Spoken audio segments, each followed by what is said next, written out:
Parkersburg man was sentenced to prison for his role in a Charleston methamphetamine trafficking organization and for violating his supervised release.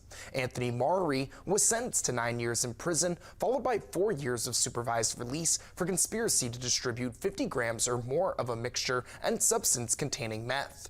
Today's sentence includes 2 years in prison to run concurrently to the 9-year sentence imposed by the court for committing a crime while on supervised release.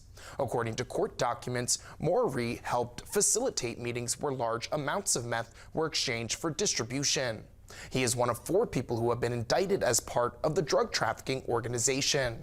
The other 3 men, Michael Dale Kane of Parkersburg, Kurt Ray King, and John Wayne Harkless, both from Charleston, have all pled guilty for their roles.